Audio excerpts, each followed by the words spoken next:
One of the most egregious displays of disloyalty to nation and a lack of love of country from American politicians most recently is found in no better example than what happened recently in the United States Senate, where a multi-billion-dollar Ukraine aid bill, particularly a $95 billion aid package for Ukraine and other foreign nations, was passed. And in the debate to pass it, Senator Mitt Romney of Utah made the statement that this is the most important vote the Senate could take up. The vote we will soon take to provide military weapons for Ukraine is the most important vote we will ever take as United States senators. Yes, looking at the affairs of other countries is the most important vote the Senate can take up, not looking after our own border, not looking after the internal problems in America, not addressing the excesses of the national security establishment and their attempt to spy on Americans, not addressing the perverse relationship between the Department of Education and educational initiatives which indoctrinate children, not addressing the erosion of basic values and norms in society that keep a free society together, not addressing the fact that America still maintains a rather colossal global empire around the world, and that breeds and engenders hatred, and that breeds and engenders conflict, and that breeds and engenders terrorism and violence against us, not addressing the fact that there is possibly homegrown terrorists in the homeland that came through the open border, not addressing the fact that our Constitution has not been followed for the past few decades, as the separation of powers was torn apart in 1935 by the Supreme Court's destruction of the non-delegation principle, which then allowed the administrative state, also known as the deep state, to flourish and to grow. All those things are not quite important compared to what happens with Mr. Zelensky and his country. Now, many of you may say, Christian, you're simply making an isolationist argument. And I find, when I hear those kind of claims, I think of multiple things in my head. First, I think, oh, how broken the minds of many contemporary political observers are. That the moment one professes a love for their country, and in the context of that love, professes a duty for the homeland before a duty to other lands around the world, they are immediately considered in terms that are less than flattering. It is a product of the concerted propaganda campaign waged on the West by people who profit and benefit in many ways, financially and otherwise, from continuing conflict, that if you do not support those continuing conflicts, you are somehow a kook, you are somehow an enabler of tyrants, you are somehow a bad person. Only in an upside-down world are you able to convince people that if they follow a basic moral sensibility, they are evil. But indeed, we do live in an upside-down world where truth is avoided and propaganda is embraced, even by those who consider themselves to be enlightened, based, and red-pilled, are still susceptible to the same forces that are pushing our societies into a very terrible state. In the name of benevolence, in the name of equality, in the name of equity, all these different buzzwords, we have essentially enabled a culture of non-responsibility amongst minorities of all kinds in America that allows people to blame their problems on abstract forces that are disjointed and disconnected from their own lives, while then also enabling them to engage in behaviors that cause more problems, so on and so forth. The truth is this, my friends. America has historically been very much concerned with what actually happens here in the homeland. Even after World War I, the American citizenry were very stalwart and adamant against entangling alliances, so much so that they demanded that Congress reject the League of Nations, which eventually became the UN. It was the 1920s version of the UN. It happened, and America went back to caring about its own. This is not simply a desire to return back to the good old days, as people would say it, but rather, this is a recognition of the basic principles required for both the preservation of the nation, the preservation of the society within the nation, and also the preservation of a nation's sovereignty. Let's break it all down. 1, 2, 3. Number one, the preservation of a nation. Well, if we accept the premise that every single thing in our world, every concept, has limitations. Otherwise, if a definition didn't have limitations, it would encompass anything and everything, and it would mean nothing at all. So if we accept the idea that everything has limitations, And we accept that a nation, being a concept, also has limitations. And a nation, being a concept that is, by its definition, limited to a certain geography, has also not just conceptual limitations, but also physical limitations. We should then act in the basis of that reality. The moment you pretend that nations don't have limitations, you can then justify overextending the resources of a nation to things that may not concern it or things that may deprive it of its own strength, which America has basically been under that spell for a very, very long time. And that causes, not only does it cause chaos and disorder, it causes a fundamental disconnect with the truth, and thus that nation cannot function properly. Many nations in the West have not been functioning properly because they've been under the spell of NATO or under the spell of BRICS or whatever organization you want to put it in that have told them that their own sovereignty and their own national interest mean nothing compared to the interests of the group. So the nation is threatened when its limitations are not acknowledged. Number two, the society within the nations. Now this is more interesting. The moment the nation puts itself on the global stage and it considers itself a citizen of the world and not necessarily a caretaker at home, is the moment the society changes, and the society is no longer localized, it's no longer limited, it's also put into the context of the world. This is what happened with multiculturalism. Multiculturalism came around and said, okay, yes, you have a society here in America, but there are different societies around the world, and all of them are valid. And not only are they valid and good, but the ones that are the minorities, they're especially valid and good because the majority culture is inherently oppressive. And so then you have 20, 30, 40 years of delusion people are laboring under, that we have to respect the cultural values of everybody because they are different, but not because, but not on the basis of any actually sound thinking. Because the truth is not all cultures are equal, but multiculturalism has convinced many Americans that they are equal, and that's part of being American to accept that. No, it's not. Part of being American is understanding that you inherit an intellectual tradition, a philosophy of sorts that is perhaps the most radical ever conceived on the nation-state level in human history, that postulates truths about the individual, society, nature, God, so on and so forth, enshrines them into political order, and uses that as a metric for just governance. That is going to be at odds with 90% of the cultures in the world that are still under the old world. Now, there are still people that are able from any culture to come in, assimilate their ways to Americanism, and be all herky-dory, but the moment people come in and try to corrupt Americanism and change it into their image, you lose America. And then, of course, the sovereignty follows. You lose society, you lose the nation-state's sovereignty is sold off to somewhere else. That is the delusion many American politicians are operating on when it comes to Ukraine and other nations. That because we have these partnerships, and these alliances, we are therefore morally obligated to address them. No, we are not. Not every compact is good. Not every alliance is good. And the first principle of any alliance should be, does this benefit my country or does this harm my country? And if it harms my country, which obviously our alliance with Ukraine does harm our country, because guess what? It led us into sanctions, which has decreased the value of the dollar, and also increased inflation. It's led us into the precarious state of possibly going into World War III. It has ruined the value of America's dollar, so on and so forth. It has ruined the sense of obligation amongst American politicians to their nation. So obviously, being with Ukraine is bad for our country. Obviously.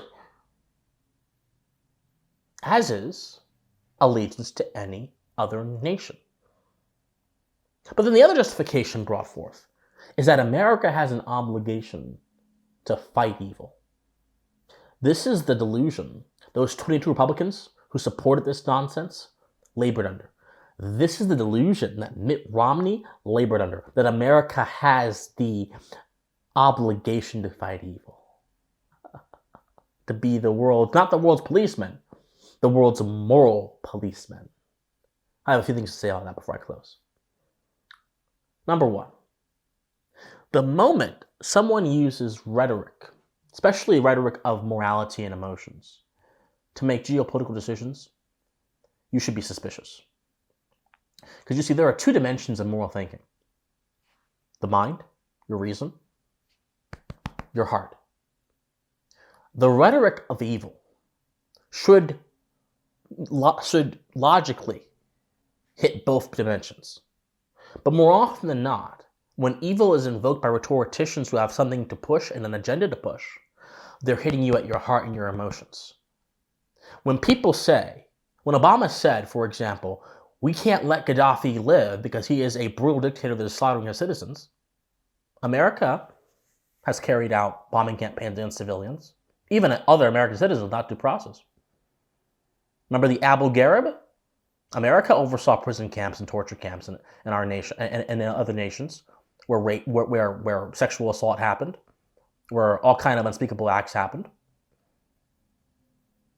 America has helped fund some of the most destructive and inhumane things in our world. Not just America, but of course our allies in NATO too.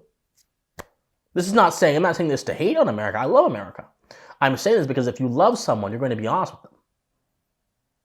We can't stand on a moral platform and condemn Gaddafi when we ourselves lack a moral platform if we consider the totality of America's actions on the global stage. In fact, almost every other nation in this country, in this world, has no moral platform to stand on when it comes to condemning dictators or authoritarians, because in some way, shape, and form, we have either enabled those dictators or authoritarians, we funded Gaddafi, we funded Hussein, we funded Bin Laden, we funded these people, or we have done things that are just as bad, if not even worse than them. So we can condemn them on a moral level, but we have to also do a physician heal thyself moment and say, okay, do I have the credibility to stand here on the geopolitical dimension, not the moral dimension, but the geopolitical dimension, and make a moral claim that I myself can't even fit? Am I good to use standards that I myself can't even pass to make geopolitical decisions? The answer is no. It's not consistent. It's not logical. It defies all sound thinking to do that. We have to be willing to have the same standard for us as well. But not only that, the moment a crusading mentality is undertaken when it comes to geopolitics, as opposed to having a rational sense of what's going on, understanding the merits and the flaws of every nation in the world, our allies and our adversaries, and seeking to create a more peaceful disposition in the world on the basis of having that understanding, we instead get a more warlike, a more belligerent, and a more destructive mentality. And that's what happens whenever someone says that we are fighting a war of good against evil on the geopolitical stage. Almost always they're trying to suspend your ability to think, capture your heart realm, capture your heart dimension, and then by doing that, push you to conclusions that otherwise any other circumstance would have been absolutely unthinkable. This is what they did to Americans in the Afghanistan war. Our hearts were challenged by what we saw with 9/11. Well, I wasn't there. I was born. I was like 1 year old at that time. But our hearts were challenged by what we saw with 9/11, which pushed people to want action. But in doing so, Americans hastily went into a situation that ended up being a 20-plus year boondoggle, which ended up not only hurting us, but diminishing America's moral standing in the world, increasing the national security state, violating our own rights, which actually made us less safe at home and abroad. And so ultimately, the war that was supposed to fight terror and our enemies created new enemies, gave our domestic enemies more tools to attack us, and ultimately made the republic weaker. But the heart realm, the heart dimension, doesn't consider anything like that. We were attacked, we have to respond. That's all it says. People are suffering, we have to help. That's all it says. Whenever someone tells you a foreign leader is evil, watch out. They are either under the spell of manipulation themselves, or they are a manipulator. Or they're just naive in general, which I guess would make them under the spell of manipulation themselves. Because you can't make decisions like that on complex matters that integrate ethics, politics, social dynamics, power dynamics, everything into one single sphere on the basis of emotion. So those 22 Republicans who voted for this nonsense, do you have no shame? Is your first obligation not to your country? Is your first obligation not to Lady Liberty? Do you have no shame? Do you have no shame that you are so willing to prostrate the American people before the world stage, to bow at the altar of geopolitical correctness, even if that defies what is actually best for our country? Do you have no shame that your vision of America is actually not a vision of an America as a concrete, independent, sovereign nation, but you're a vision of America as a member state of a broader geopolitical apparatus, this sort of broader one world order that is called the UN and called NATO that decides our foreign policy for us? Do you have no shame? Do you have no shame because when you actually stood and put your hand on the Bible and swore an oath of the Constitution, you probably knew that many of your positions would not be able to actually uphold that oath? Do you have no shame, Mitt Romney? Do you have no shame? All of you who actually voted for this, do you have no shame? Of course you don't, because you are either convinced by your own righteousness, and in that sense you are a fool, or you are willing to wear the skin suit of Americanism to further your own goals. We need a revolution of the mind in this country that will raise up intellectual defenses, that call back into the 1776 philosophy that brought forth our country into existence. Every politician that voted for this $95 billion aid packet, 3 things should happen to them. Number 1, immediately impeachment, then immediate removal from office. No questions asked. Number 2, I want them to justify to the American people why they should keep their citizenship. You see, American citizenship is not just a designation on the Census Bureau's charts or a gift given to you or a privilege given to you by the customs office. No. American citizenship is fundamentally a statement of philosophical values that cut to the heart of ethics, metaphysics, society, humanity, human nature, based on natural law principles, based on alignment principles, that if it is violated, it no longer becomes America. But Americanism has been reduced to a legal status, so much so that even many people that actually inhabit our country have no idea what our country was built upon, or what being an American actually means, or what America is supposed to stand for philosophically. Philosophical Americans are the only people that can preserve the nation as it is meant to be preserved, as our founders wanted. We don't have a society of philosophical Americans. We have a society of Americans, of legal Americans, that simply are born in the country but have no knowledge of it, have no appreciation of it, and do not reflect its values or its principles in any tangible way beyond lip service or beyond whatever they hear on the news or beyond what they hear from their favorite influencer or political figure. No, this is not how America survives, because it's not going to survive. It hasn't survived. It's why the separation of powers has been destroyed. It's why the administrative state, deep state exists. It's why we're in all these wars, because we don't know what it means to be an American. Washington literally said in his farewell address that if we focus on the world too much, and if we convince ourselves that one side is evil and the other side is bad, is good, the side that is good may very well be the one that deceives us. So they should justify why they should keep their American citizenship and possibly lose it. And number 3, they should pick out on the map whatever country they best think they fit into, and we will pay them a one-way ticket to go to that country. Because at this point, my friends, we need to be forceful. We need to be peaceful, obviously, but we need to take back what it means to be an American and say we're not going to continue to fund instability and destruction around the world. We're not going to continue to have a bunch of skin suit Americans that don't actually appreciate their country. We will have a country that is actually based on strong principles, that is actually based on philosophy, whose citizens are energetic and vigorous in the defense of their values and their lives and their Constitution, and that will be the basis that will keep us as Americans, keep us as America, going into the 21st century, 22nd century. But until and unless we do those things, my friends, we will continue to get a bad bill of goods.